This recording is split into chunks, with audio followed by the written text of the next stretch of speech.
चलिए प्रविष्टि के बाद चलते हैं अपन खाते के संबंध में, जहाँ पे अपन को प्रविष्टि करने के लिए बोलेगा लेकिन साथ में खाता भी बनाना है। तो डायरेक्ट खाता अपन कैसे बनाएंगे उसको देखेंगे। एग्जाम्पल नंबर 8 निकालिए।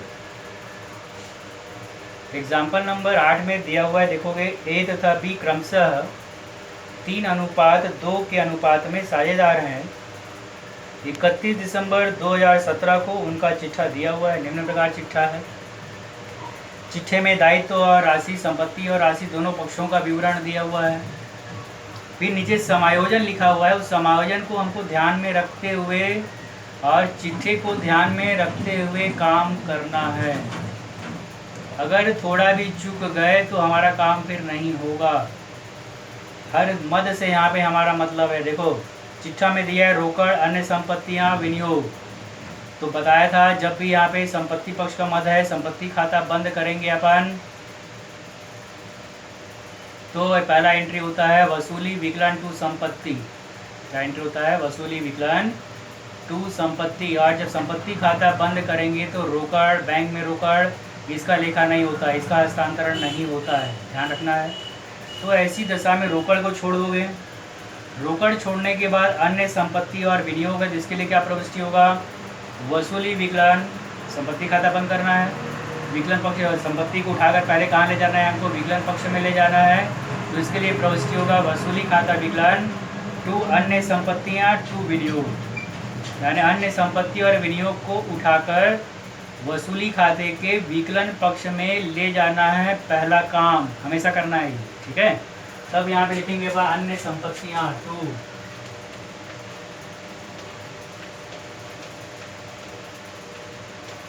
अन्य संपत्ति का मूल्य दिया हुआ है। देखो दिया कितना? अन्य संपत्ति 7,585।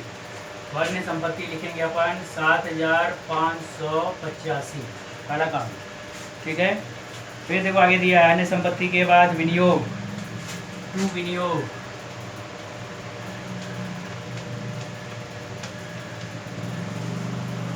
विनियोग का मूल्य दिया हुआ है 2080। यहाँ लिखेंगे 2080। जब भी खाता बनाएंगे तो पहले चिट्ठी को देखकर संपत्ति को उठाकर विकलन में लाना और दायित्व को उठाकर समाकलन में लाना, ठीक है, पहला काम। दायित्व में देखो दिया है लेनदार, इसका हस्तांतरण होगा। आकस्मिक संचय नहीं होगा। बैंक ऋण का हस्तांतरण होगा। पूंजी का लेखा नहीं होगा क्योंकि ये पूंजी खाते में जाता है, ठीक है। तो लेते हैं यहाँ पे लेनदार, बाई लेनदार।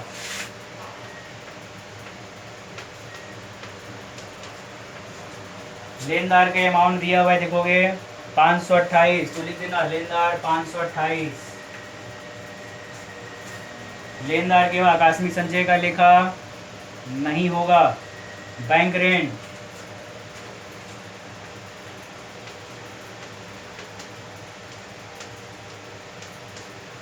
बैंक ऋण दिया हुआ है अपना 1000, बैंक ऋण लेंगे 1000। पूंजी दिया हुआ है, इसका लेखा नहीं होगा। तो इस प्रकार से पहला काम किया गया अपन संपत्ति और दायित्व के खाते को बंद कर दिए। संपत्ति और दायित्व के खाते को बंद करने के बाद ऐसे एंट्री हमारे दिमाग में रहना चाहिए, तभी तो बंद करेंगे ना। तो संपत्ति लाए तो पहला एंट्री क्या हो गया? वसूली विकलन टू संपत्ति टू विनियोग। दूसरा एंट्री क्या हो गया? लेनदार विकलन, बैंक ऋण विकलन टू वसूली। ये 2 एंट्री हो गया। आगे चलते हैं। इसके बाद अपन समायोजन पर ध्यान देंगे। पहला काम चिट्ठी से एंट्री कर लेना है। उसके बाद हमको कहाँ जाना है? समायोजन पर, और समायोजन को देखकर काम करेंगे। तो समायोजन दिया है, देखो उन्होंने 31 दिसंबर 2017 को फर्म के विघटन का निश्चय किया, यानी फर्म के समापन का निश्चय किया। विनियोग 2200 रुपये में बी ने ले लिया। विनियोग कौन ले लिया? बी। विनियोग क्या था? संपत्ति। विनियोग क्या था? संपत्ति। और संपत्ति को कौन ले लिया? बी, साझेदार ने ले लिया। इसके बारे में अपन पढ़ चुके हैं कि संपत्ति अगर कोई साझेदार लेता है तो साझेदार का पूंजी खाता विकलन टू वसूली, और संपत्ति का अगर नगद विक्रय होता है तो रोकड़ विकलन टू वसूली, ये होता है। तो यहाँ पर नगद विक्रय नहीं हुआ, बल्कि किसने ले लिया? साझेदार ने ले लिया। कौन साझेदार? बी ने ले लिया। बी विकलन टू वसूली, वसूली खाते के समाकलन में बाई बी का पूंजी खाता।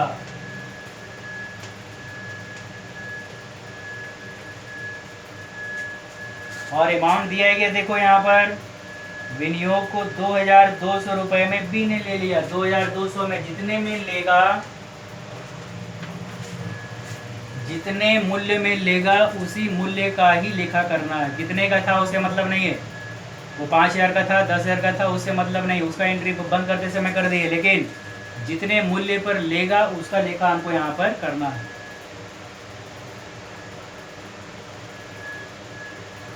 तो कितने में ले लिया विनियोग को, 2200 में ले लिया। बाई बी ने लिया तो बाई बी का पूंजी खाता 2200। प्रविष्टि क्या हुआ, बी का पूंजी खाता विकलन टू वसूली खाता। ठीक है, आगे देखो, बी ने ले लिया तथा वह बैंक ऋण चुकाने के लिए राजी हो गया। उसने विनियोग 2200 में ले लिया और दायित्व का भुगतान करने के लिए तैयार हो गया, बैंक ऋण। अब दायित्व का जब भुगतान नगद होता है तो वसूली विकलन टू रोकड़, और कोई साझेदार अगर उसका भुगतान करने के लिए तैयार होता है तो वसूली विकलन टू साझेदार का पूंजी खाता। तो कौन तैयार हुआ यहाँ पर, बी। तब लिखेंगे अपन यहाँ पर टू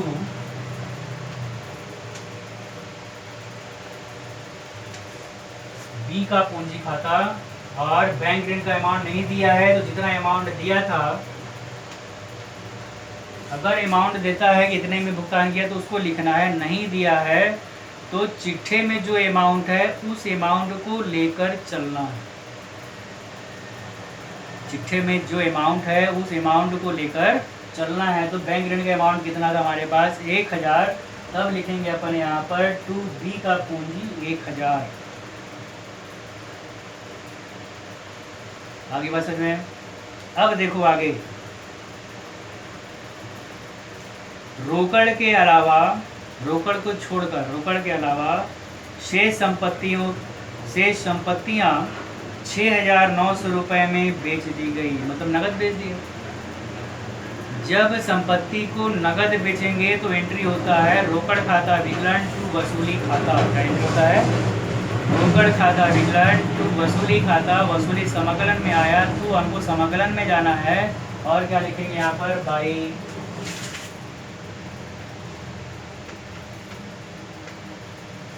रोकड़ खाता।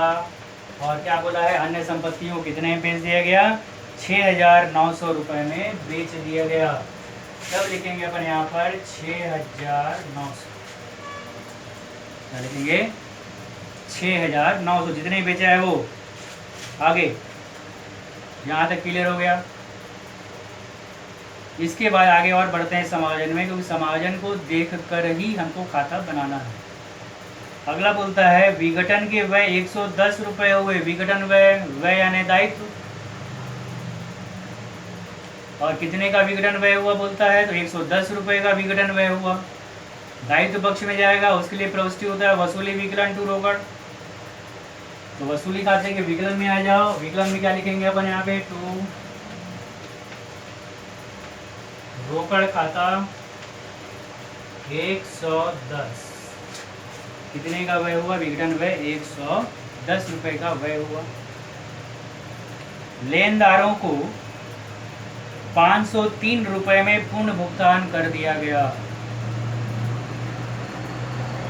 लेनदारों को 503 रुपये में पूर्ण भुगतान कर दिया गया।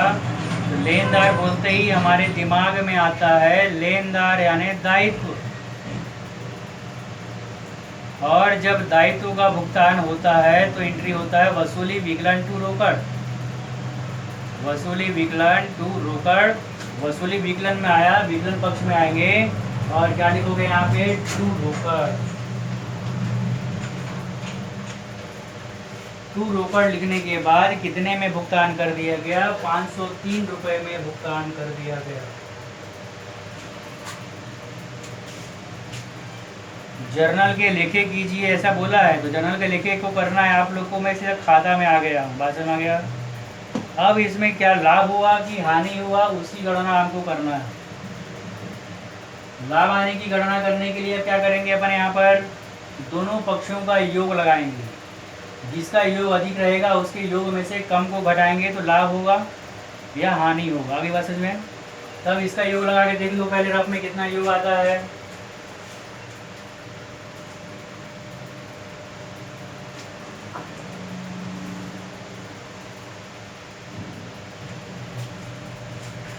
रफ में योग लगाना है हमको यहाँ पर, तो 5 3 8, 8 8 16, 16 और 1 17, 17 का 7, हाथ में 1 1 5 6, 6 6 1 7, 7 5 12, 12 का 2, हाथ में 1 1 7 1 8, 8 8 2 10, 10 और 1 11, 11,278 इधर का आता है। इधर का देखते हैं कितना आता है। ये 8 का 8, 2 2 2, 5 5 2 7, 7 और 9 16, 16 का 6, हाथ में 1 1 6 7, 7 2 9, 9 और 1 10, 11,278 विकलन में आता है, 10,628 समाकलन में आता है। तो ऐसी दशा में अब क्या करोगे, 11,278 में से 10,628 घटा देना,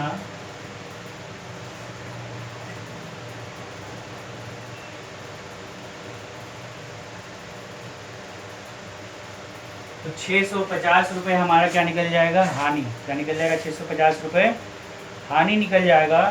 तब यहाँ पर लिखोगे बाई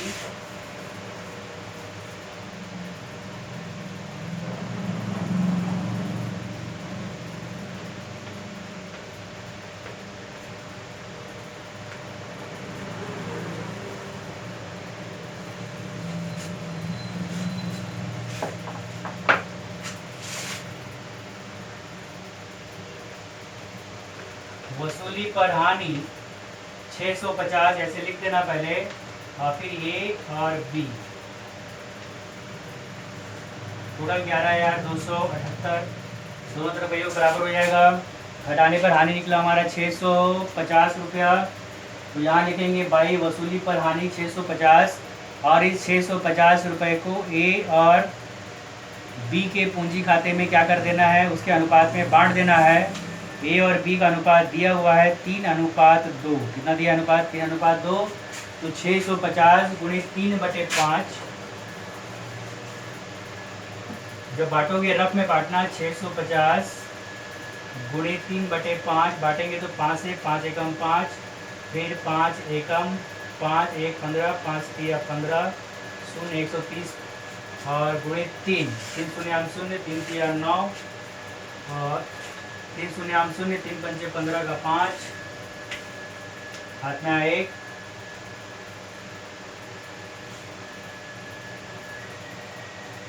3 0 0, 3 3 9, 3 एकम 3, 390। और इसी को फिर कर देते हैं 2/5, तो 2 से 2 0 0, 2 3 6, 2 एकम 2। बांटने पर आता है ये 390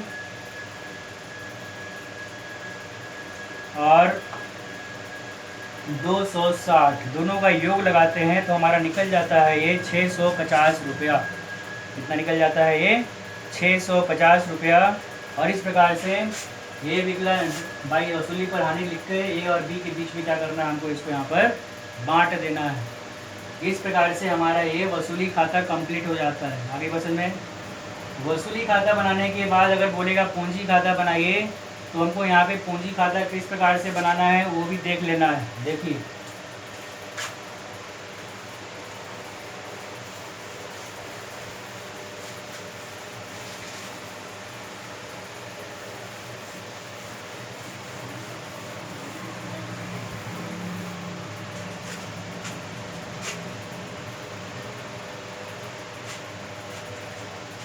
हेडिंग दे देंगे साझेदारों का पूंजी खाता।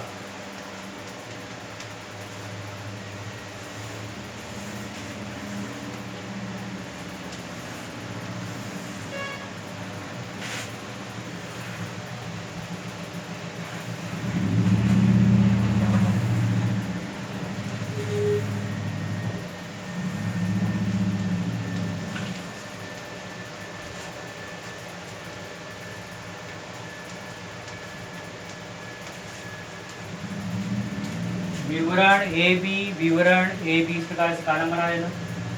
सबसे पहला काम पूंजी को उठाकर लाना, जो लाते थे अपन शुरू से, समग्र साइड 22 शेष लाया गया।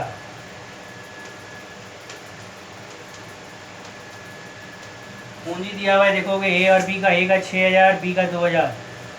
पूंजी डाली, ए का 6000, बी का 2000। पूंजी लाने के बाद अब देखते हैं क्या है यहाँ पर चिट्ठे में। देखो अब आकस्मिक संचय दिया हुआ है 500, क्या दिया है, संचय दिया है 500, तो 22 संचय 500 दिया है। 500 को 3:2 में बांट दो, 5 एकम 500, 300, 200। संचय देने के बाद अब ऊपर कुछ नहीं है लाने के लिए, इधर भी कुछ नहीं है लाने के लिए, ठीक है यहाँ तक। इसके बाद समायोजन में आ जाना।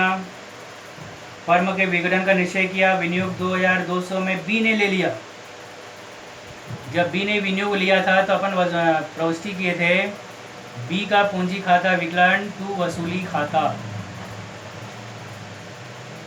बी का पूंजी खाता विकलन टू वसूली खाता। तो बी का पूंजी यानी विकलन में आया था, तब हमको विकलन साइड लिखना है यहाँ पर टू वसूली। बी के पूंजी खाते में बी के नाम का उल्लेख नहीं होगा, क्या लिखेंगे यहाँ पे, टू वसूली। और कितने में ले लिया था उसने, 2200 में ले लिया था बी ने। बी के कॉलम में लिखोगे 2200। फिर आगे बोला इसी में देखो, तथा वह बैंक ऋण चुकाने के लिए राजी हो गया था, दायित्व का ये भुगतान बी कर रहा था। तब प्रविष्टि किए थे अपन वसूली विकलन टू बी का पूंजी खाता। बी कहाँ आया, समाकलन, समाकलन साइड लिखोगे यहाँ पर बाई वसूली, लिखेंगे यहाँ पर बाई वसूली। और उसने बैंक ऋण का भुगतान किया था, तो बैंक ऋण का अमाउंट देख लोगे। बैंक ऋण का अमाउंट था हमारे पास 1000 रुपया, तो यहाँ बी में लिख देना है 1000, ठीक है यहाँ तक। और समायोजन देखो, रोकड़ के अलावा से संपत्तियां नगद बेच दी गई, इसका लेखा नहीं होगा। विवरण के हुए नगद हुए, रोकड़ शब्द है, प्रविष्टि में पूंजी शब्द नहीं आया है, उसका लेखा नहीं होगा। और इसके बाद हानि निकला था, तो यहाँ पे लिखेंगे अपन टू वसूली पर हानि, क्या लिखेंगे, टू वसूली पर हानि, ऐसा लिख देना। और वसूली पर हानि को अपन बांटे थे अभी, तो कि 650 रुपये को बांटने पर कितना आया था, 390 और 260 रुपये आया था। कितना आया था, 390 और 260। अब इतना काम करने के बाद इसका योग लगा के खाते को क्या कर देना है, हमको बंद कर देना है, ठीक है।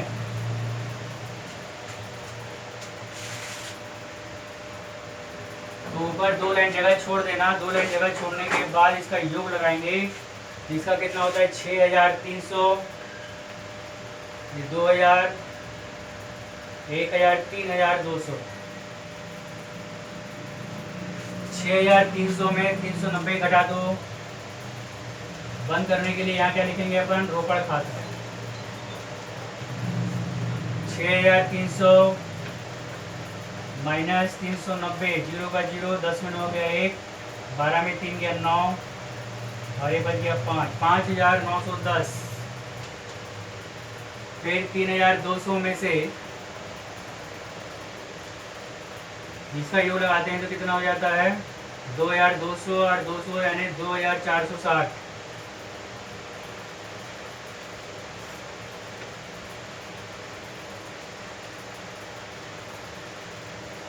740। इस प्रकार से यहाँ पे शेष निकाल लिया जाएगा। शेष निकालने के बाद दोनों पक्षों का योग जो है बराबर कर देंगे, तो ये बराबर आ जाएगा हमारा 6300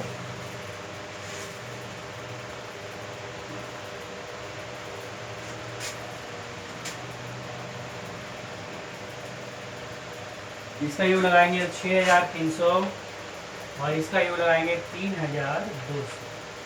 इस प्रकार से हमारा ये पूंजी खाता कंप्लीट हो जाता है। इस बात का ध्यान देना, ठीक।